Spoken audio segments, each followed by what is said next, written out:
Bienvenue dans cette exploration fascinante de l'Empire du Ghana, une civilisation ancienne qui a prospéré en Afrique de l'Ouest entre le IIIe et le XIIIe siècle. Cet empire, souvent appelé Ouagadou, était connu pour son immense richesse, sa puissance militaire et son influence culturelle. Dans cette vidéo, nous allons plonger dans l'histoire de ce royaume, découvrir ses personnages principaux, leurs caractéristiques physiques, leurs relations, et l'idée centrale qui a soutenu cette grande civilisation. L'histoire de l'Empire du Ghana commence autour de l'an 300. Il est fondé par les Soninké, un peuple de l'Afrique de l'Ouest. Situé entre les rivières Sénégal et Niger, le royaume devient rapidement un centre de commerce prospère. Les Soninké étaient des agriculteurs et des éleveurs, mais c'est leur position stratégique qui les a permis de contrôler les routes commerciales et d'accumuler de la richesse. Kaya Magan Cissé est l'un des premiers rois légendaires de l'Empire. On le décrit comme un homme imposant, avec une stature majestueuse et des traits nobles, symbole de son statut royal. Sous son règne, l'Empire commence à s'étendre et à consolider son pouvoir. Kaya Magan Cissé est connu pour ses stratégies militaires brillantes et sa capacité à forger des alliances avec les tribus voisines. Ces alliances étaient souvent scellées par des mariages, renforçant les liens politiques et sociaux entre les différents groupes. L'Empire du Ghana devient célèbre grâce à son commerce de l'or et du sel. Les caravanes de marchands traversent le Sahara pour échanger ces précieuses marchandises.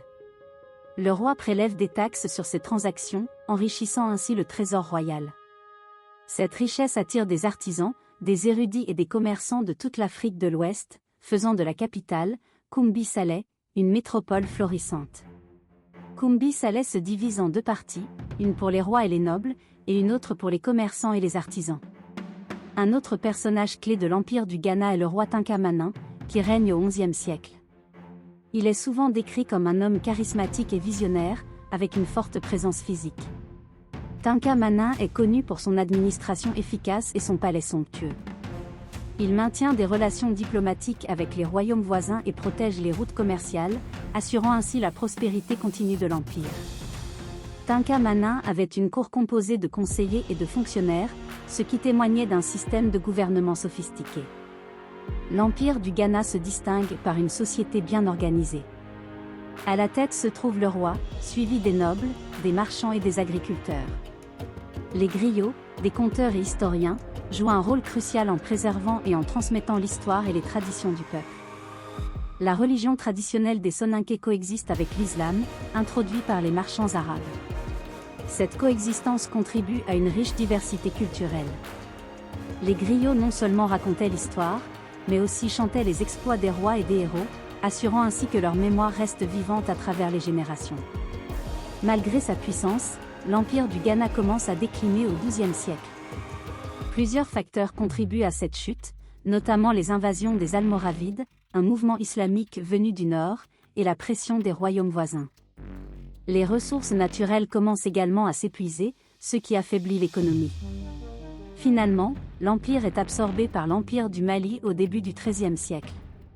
La chute de l'Empire du Ghana marque la fin d'une ère, mais ouvre la voie à de nouvelles dynamiques politiques et économiques dans la région. L'Empire du Ghana laisse un héritage durable.